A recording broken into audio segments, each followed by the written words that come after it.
സാമൂഹ്യ സുരക്ഷാ ക്ഷേമനിധി പെൻഷനുകൾ കൈപ്പറ്റുന്ന 62 ലക്ഷത്തോളം വരുന്ന ആളുകൾക്ക് വമ്പൻ സന്തോഷ വാർത്ത. 2026 ജനുവരി മാസം മുതൽ വർദ്ധിപ്പിച്ച പെൻഷൻ തുകയടക്കം വിതരണം ചെയ്യുമ്പോൾ പെൻഷൻ തുകയിൽ വീണ്ടും വർധനവ് വരുന്നു എന്നുള്ള സുപ്രധാന അറിയിപ്പാണ് ഇപ്പോൾ പുറത്തു വന്നിരിക്കുന്നത്. ഇതോടൊപ്പം തന്നെ കാലങ്ങളോളമായി മുടങ്ങിക്കിടക്കുന്ന കെട്ടിട നിർമ്മാണ മേഖലകളിലേക്കുള്ള ആനുകൂല്യ വിതരണം കൂടിയാണ് സംസ്ഥാന സർക്കാരിന്റെ ഭാഗത്തു നിന്നും ആരംഭിക്കുന്നത്. വരാൻ പോകുന്ന സംസ്ഥാന ബജറ്റിന് മുന്നോടിയായി ഗുണഭോക്താക്കൾക്ക് കുടിശ്ശിക തീർത്തുള്ള വിതരണം പൂർത്തിയാക്കുന്ന രീതിയിലാണ് നടപടിക്രമങ്ങൾ സംസ്ഥാന സർക്കാർ ആരംഭിച്ചിരിക്കുന്നത്. വരാൻ പോകുന്ന ബജറ്റിൽ പെൻഷൻ തുകയിൽ വീണ്ടും ഒരു വർധനവ് കൂടി പ്രതീക്ഷിക്കാമെന്ന് നേരത്തെ തന്നെ റിപ്പോർട്ടുകൾ സൂചിപ്പിച്ചിരുന്നു. പെൻഷൻ തുക നിലവിൽ 2000 രൂപ വീതമാണ് ഓരോ ഗുണഭോക്താക്കൾക്കും എത്തിച്ചേരുന്നത്. ഇത് 2500 ഉയർത്തുന്നു എന്നുള്ള സ്ഥിരീകരണമാണ് ഇപ്പോൾ പുറത്തു വന്നിരിക്കുന്നത്. പ്രകടന പത്രികയിലെ വാഗ്ദാനമനുസരിച്ച് ഗുണഭോക്താക്കൾക്ക് പരമാവധി 2500 രൂപ വരെ LDF സർക്കാർ പുറത്തിറങ്ങുന്നതിന് മുൻപായി വിതരണം ചെയ്യുമെന്ന് നേരത്തെ തന്നെ പ്രഖ്യാപിച്ചിട്ടുള്ളതാണ്. ഇതോടൊപ്പം തന്നെ കെട്ടിട നിർമ്മാണ മേഖലകളിൽ കുടിശ്ശികയായിരിക്കുന്ന പെൻഷൻ തുകയിൽ 3 ഗഡുവാണ് ഡിസംബർ മാസത്തിൽ വിതരണം പൂർത്തിയാക്കിയത്.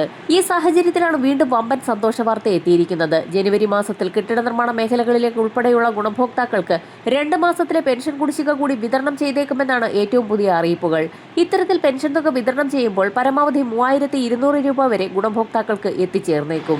ഡിസംബർ മാസത്തിലെ പെൻഷൻ തുകയുടെ വിതരണം അവസാന ഘട്ടത്തിലെത്തിയ സാഹചര്യത്തിൽ ക്ഷേമനിധി ബോർഡുകൾ വഴി പെൻഷൻ തുക സ്വീകരിക്കുന്ന 8 ലക്ഷത്തോളം വരുന്ന ആളുകൾക്കും ഇതോടൊപ്പം തന്നെ 7 ലക്ഷത്തോളം വരുന്ന കേന്ദ്രവിഹിതം കൂടി ചേർത്ത് പെൻഷൻ തുക സ്വീകരിക്കുന്ന NSAP വിഭാഗത്തിൽപ്പെട്ട് പെൻഷൻ തുക സ്വീകരിക്കുന്ന ഗുണഭോക്താക്കൾക്കും പെൻഷൻ തുകയിൽ കുറവ് വന്നിട്ടുണ്ട്. ഇത്തരത്തിലുള്ള ഗുണഭോക്താക്കൾക്ക് ഇന്നു മുതൽ തുക എത്തിച്ചേരും. ക്ഷേമ പെൻഷനിലെ കേന്ദ്രവിഹിതം സംസ്ഥാന സർക്കാർ മുൻകൂറായി നൽകിയിട്ടും കേന്ദ്ര സർക്കാർ വിതരണം ചെയ്യുന്നില്ല എന്നുള്ള റിപ്പോർട്ടുകൾ പുറത്തു വന്നിരിക്കുകയാണ്. ഡിസംബറിലെ ക്ഷേമ പെൻഷനിലെ കേന്ദ്രവിഹിതമായി നൽകേണ്ട 24.75 കോടി രൂപ സംസ്ഥാന സർക്കാർ മുൻകൂറായി അനുവദിച്ചിരുന്നു. ഈ തുക 8,46,456 പെൻഷൻ ഗുണഭോക്താക്കളുടെ ബാങ്ക് അക്കൗണ്ടിലേക്ക് ഇട്ടുകൊടുക്കേണ്ടത് കേന്ദ്ര സർക്കാരാണ്. എന്നാൽ ഡിസംബർ 15-നുള്ളിൽ തന്നെ മുഴുവൻ പേർക്കും തുക ലഭ്യമാകത്തക്ക രൂപത്തിൽ സംസ്ഥാന സർക്കാർ കൈമാറിയ തുകയാണ് മാസാവസാനമായിട്ടും ഗുണഭോക്താക്കളുടെ അക്കൗണ്ടിൽ എത്തിയിട്ടില്ലാത്തത്. വാർദ്ധക്യകാല പെൻഷൻ, വികലാംഗ പെൻഷൻ, വിധവാ പെൻഷൻ എന്നിവയിലാണ് 200 രൂപ മുതൽ 500 രൂപ വരെ കേന്ദ്രവിഹിതമുള്ളത്. ഈ തുകയാണ് മുടങ്ങിയിട്ടുള്ളത്. ബാക്കി സംസ്ഥാന സർക്കാരിന്റെ വിഹിതം എല്ലാ പെൻഷൻകാർക്കും ലഭിച്ചിട്ടുണ്ട്. നേരത്തെ കേന്ദ്രവിഹിതവും ചേർത്തുള്ള മുഴുവൻ തുകയും സംസ്ഥാന സർക്കാരാണ് പെൻഷൻകാരുടെ അക്കൗണ്ടിലേക്ക് ഇട്ടു നൽകിയിരുന്നത്. കേന്ദ്ര സർക്കാർ വിഹിത തുക ലഭിച്ചില്ല എങ്കിലും സംസ്ഥാനം മുഴുവൻ പെൻഷൻ തുകയും അക്കൗണ്ടിലേക്ക് നൽകുമായിരുന്നു. പിന്നീട് കേന്ദ്ര സർക്കാരിൽ നിന്ന് തിരിച്ചു വാങ്ങുന്ന രീതിയാണ് സ്വീകരിച്ചിരുന്നത്. 2023 ഏപ്രിൽ മുതൽ കേന്ദ്രവിഹിതം തങ്ങൾ തന്നെ നേരിട്ട് ഗുണഭോക്താക്കളുടെ അക്കൗണ്ടിലേക്ക് നൽകിക്കൊള്ളാമെന്ന് കേന്ദ്ര സർക്കാർ അറിയിച്ചിട്ടുണ്ട്. എന്നാൽ ഇത്തരത്തിൽ കേന്ദ്രവിഹിതം യഥാസമയം ഗുണഭോക്താക്കൾക്ക് 1 മാസം പോലും നൽകിയിട്ടില്ല. ഇതിനെ തുടർന്നാണ് കേന്ദ്രവിഹിതവും സംസ്ഥാന സർക്കാർ തന്നെ മുൻകൂറായി നൽകാൻ തീരുമാനിച്ചത്. കേന്ദ്ര സർക്കാരിന്റെ PFMS എന്ന ഡയറക്ട് ബെനിഫിറ്റ് ട്രാൻസ്ഫർ സംവിധാനം വഴിയാണ് കേന്ദ്രവിഹിതം ഗുണഭോക്താക്കൾക്ക് നൽകേണ്ടത്. ഇതനുസരിച്ച് അതാത് മാസത്തെ 8,46,456 പേരുടെ കേന്ദ്രവിഹിത വിതരണത്തിന് ആവശ്യമായ തുകയായ 24.75 കോടി രൂപ സംസ്ഥാനത്തെ PFMS യൂണിറ്റിന്റെ ബാങ്ക് അക്കൗണ്ടിലേക്ക് നൽകുകയാണ് സംസ്ഥാനം ചെയ്യാറുള്ളത്.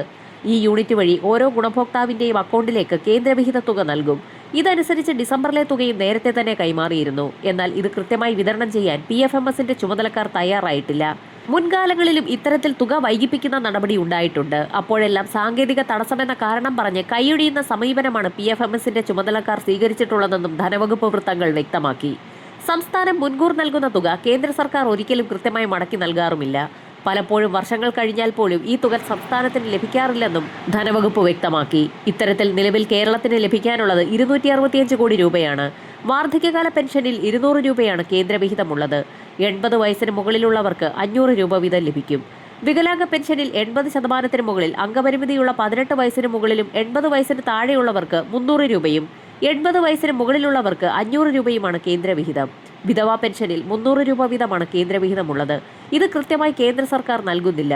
എന്നാൽ സംസ്ഥാനം മുൻകൂറായി നൽകുന്ന കേന്ദ്രവിഹിതവും മുടക്കുക വഴി സംസ്ഥാന സർക്കാരിനെ പഴികേൽപ്പിക്കുന്ന നിലപാടാണ് കേന്ദ്ര സർക്കാർ സ്വീകരിച്ചിട്ടുള്ളതെന്നും ധനമന്ത്രി വ്യക്തമാക്കി. ഡിസംബർ മാസത്തിലെ വിതരണം അവസാന ഘട്ടത്തിൽ എത്തിയ സാഹചര്യത്തിൽ 2026 ന്യൂ ഇയർ പ്രമാണിച്ചുള്ള വിതരണ നടപടികൾ സംസ്ഥാന സർക്കാരിന്റെ ഭാഗത്തു നിന്നും ആരംഭിച്ചു. സർക്കാർ മാനദണ്ഡങ്ങൾ പാലിച്ച് ജനുവരി 31-നകം നിർബന്ധിത സർട്ടിഫിക്കറ്റുകൾ സമർപ്പിക്കുന്ന ഗുണഭോക്താക്കൾക്ക് ജനുവരി മാസം മുതൽ കാത്തിരിക്കുന്നത് വർദ്ധിപ്പിച്ച പെൻഷൻ തുകയുടെ വിതരണമാണ്. പ്രഖ്യാപനം ഉടൻ തന്നെ പ്രതീക്ഷിക്കാം. വരും മണിക്കൂറുകളിലെ സർക്കാർ അറിയിപ്പുകൾക്കായി ചാനൽ സബ്സ്ക്രൈബ് ചെയ്യാൻ മറക്കാതിരിക്കുക.